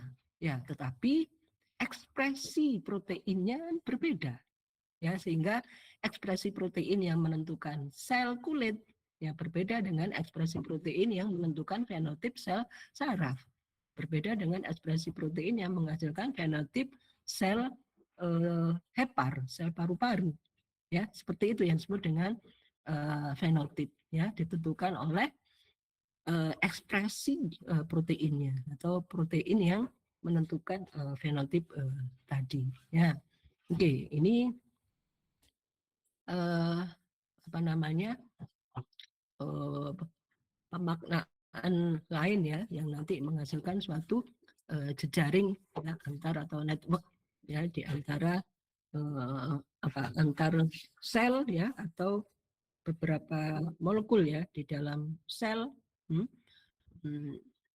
atau beberapa kompartemen ya di dalam sel ya itu akan membentuk suatu network atau jejaring ya jejaring. Nah, oke, dan ini clue besarnya adalah sekuen ya, tentunya sekuen asam amino pada protein atau sekuen nukleotida pada DNA ya, yang tadi akan menentukan ya, struktur fungsi dan sampai kemudian jejaring yang dihasilkan oleh suatu fenotip atau suatu sel dengan fenotip tertentu. Ya. Oke, ini saya masuk ke slide yang terakhir sepertinya. Saya skip ke kalimat yang terakhir. Ya, jadi kalimat inti yang hendak dibangun ya di pertemuan pertama ini adalah eh, bioinformatika atau tool bioinformatika ya, yang nanti pastinya dipelajari di semester yang akan datang, itu pada dasarnya adalah menafsirkan, menerjemahkan atau mentranslasikan ya informasi biologi, informasi biologis pada level seluler ya, sepertinya ya, lebih ke arah ke informasi seluler ya, di mana lingkup ya batasannya itu adalah pada lingkup batasan konsep ya, batasan pada konsep fisika dan konsep kimia yang melandasi mekanisme dibangunnya sistem hidup ya di dalam sel ya, di dalam sel.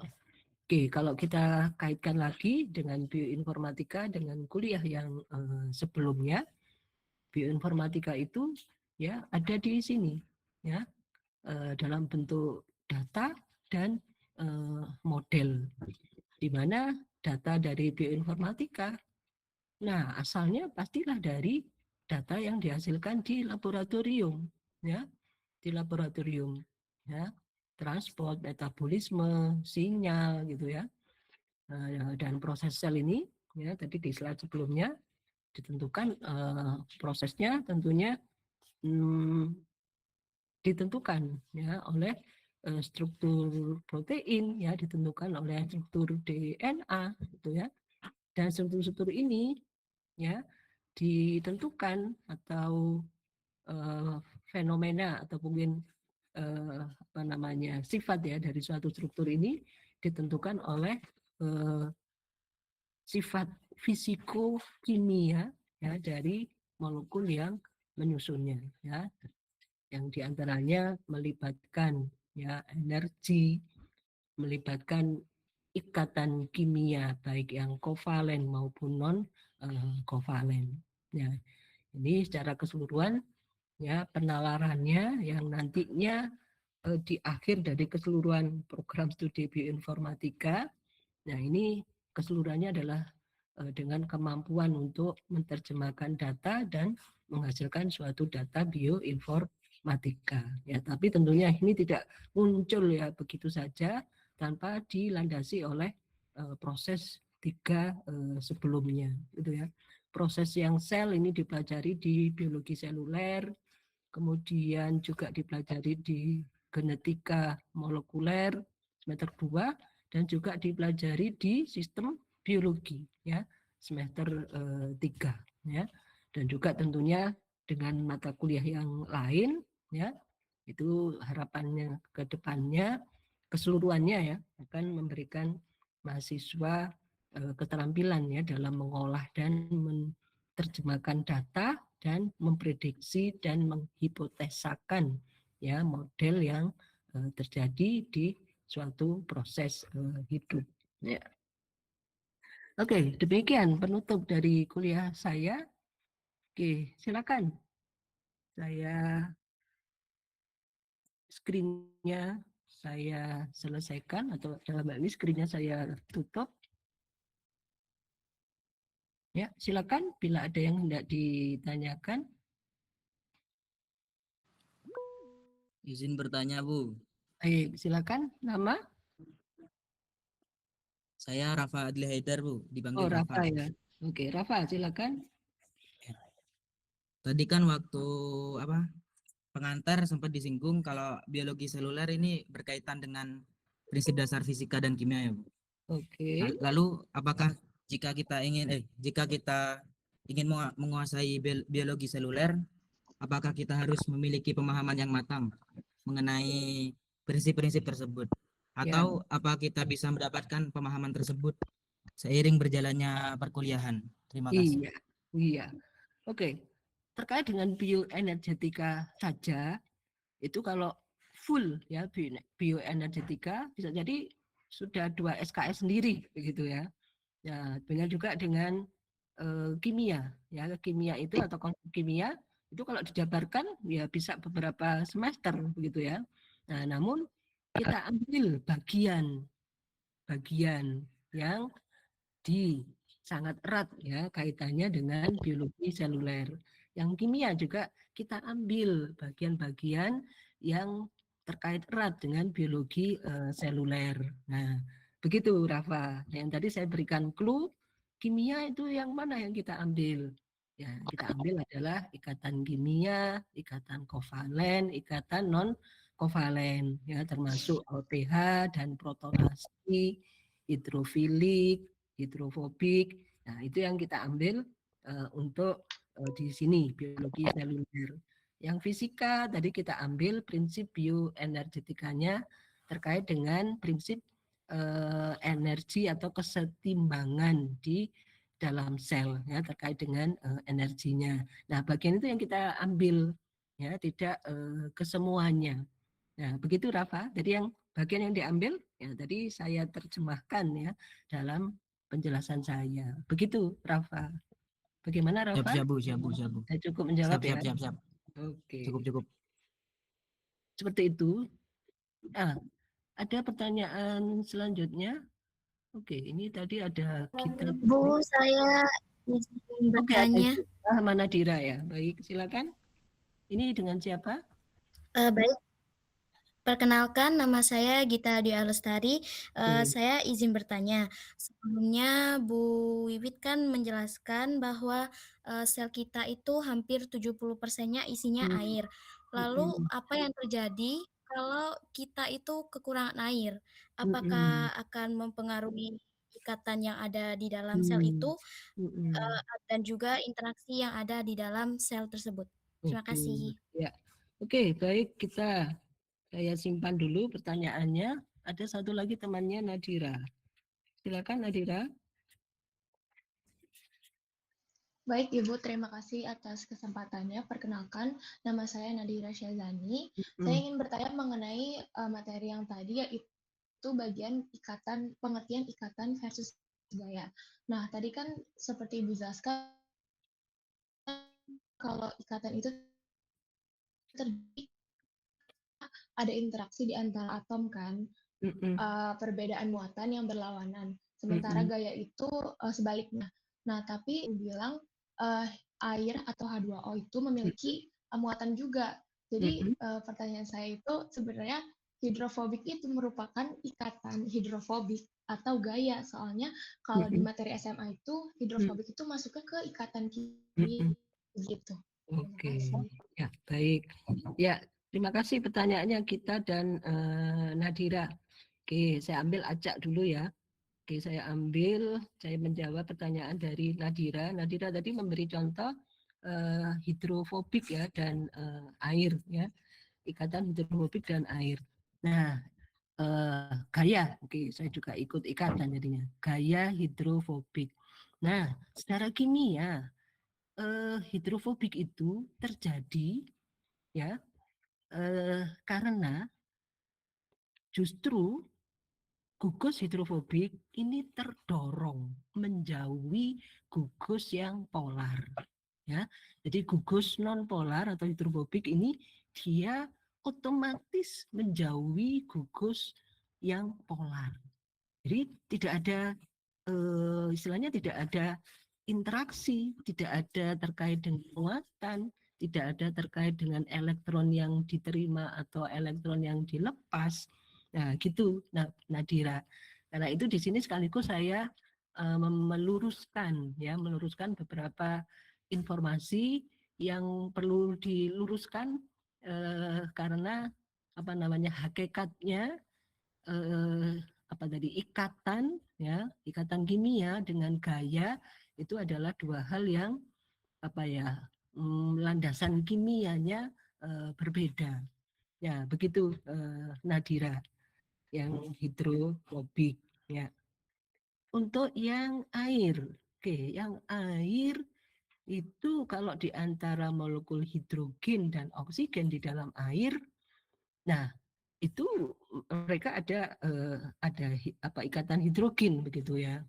Nah, kalau contohnya misalnya kalau kita punya lemak atau lipid ya atau minyak ya di dalam air, mata kita melihat bahwa lipid itu kemudian kan membentuk seperti butiran-butiran lemak begitu ya. Ya, butiran-butiran lemak yang terpisah dari air, tidak menyatu ya di mata kita. Tidak menyatu karena si hidrofobik tadi, si molekul air itu dia memisahkan diri dari lingkungan air. Ya, mereka tidak berinteraksi. Mata kita kan seolah-olah kalau tidak berinteraksi kan berarti mereka terpisah, ya. Mata kita tidak bisa melihat mereka terpisah, ya, dalam artian terpisah gitu ya. Mata kita melihatnya secara visual bahwa si lipid tadi, lemak tadi terbentuk menjadi butir-butir kecil, ya, atau butir-butir besar, ya, tergantung dari mekanisme fisiknya. Nah, sehingga seperti itu ilustrasinya ya, Nadira.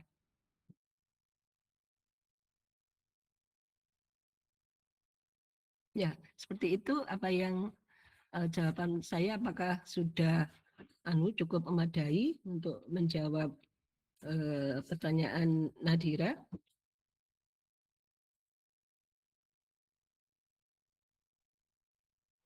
Oke, Cukup, ya. Bu, terima kasih. Iya, oke, ya. Nadira tadi juga ada apa namanya, suaranya yang agak keputus ya. Mudah-mudahan yang saya sampaikan tadi tidak terputus ya, informasinya ke Nadira gitu ya. Oke, ya.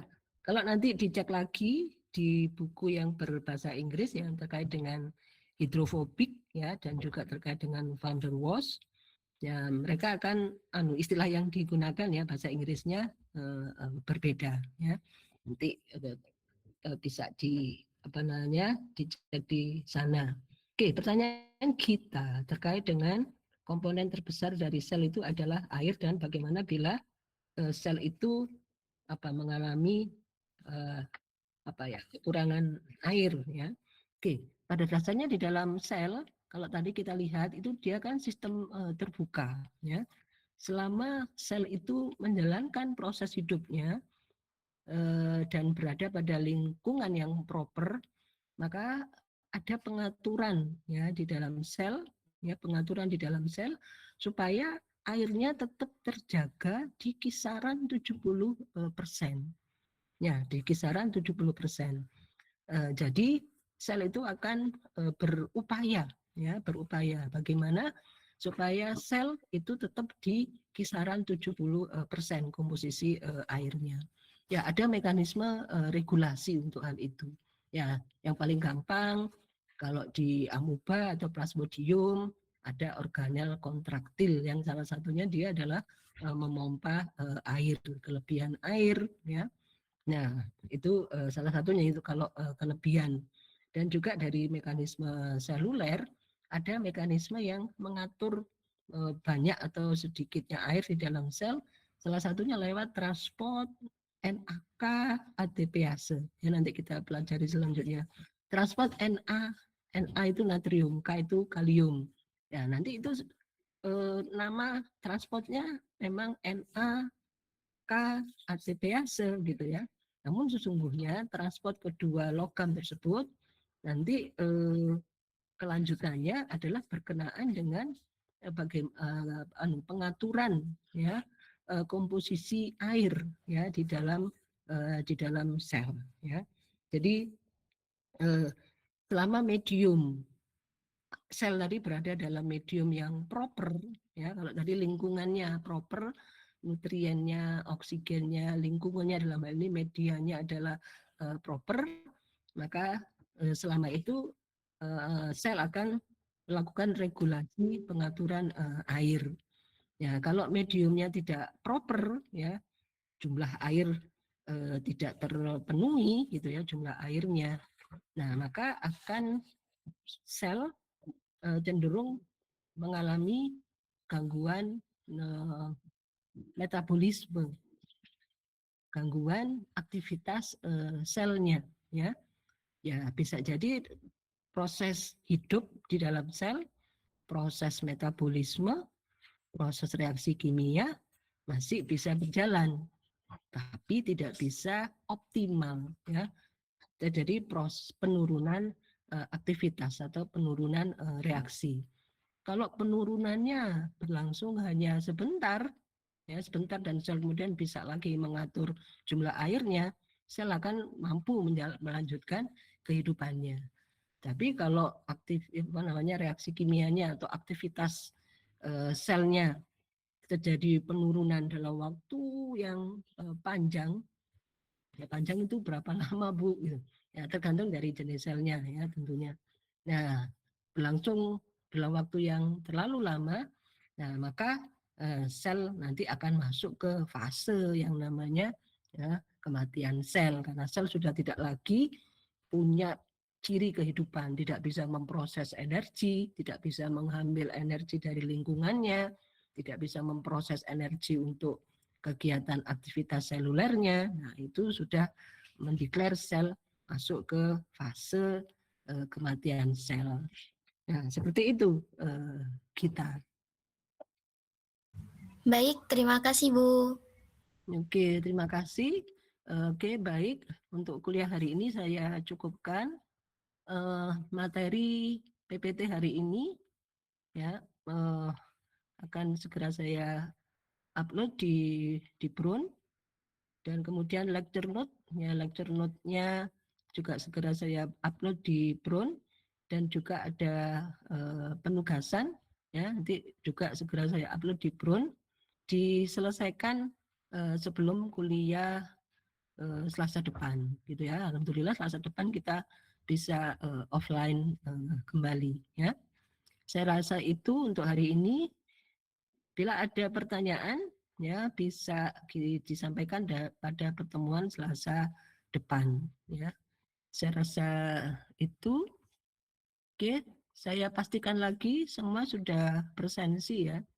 Ini yang hadir ada 43 yang saat ini ya. Dari 46 ya mahasiswanya. Oke, mudah-mudahan mungkin tadi sudah gabung atau bagaimana. Oke. Ya, dengan demikian pertanyaannya silakan saya tunggu di kuliah minggu depan ya, bisa dilanjutkan di sana. Dan dengan demikian saya cukupkan untuk hari ini kuliahnya. Terima kasih atas atensinya. Oke, saya tutup. Selamat siang. Assalamualaikum warahmatullahi wabarakatuh. Waalaikumsalam warahmatullahi wabarakatuh. Terima kasih Bu. Waalaikumsalam. Terima kasih Bu. Sama-sama. Terima kasih Bu. Sama-sama.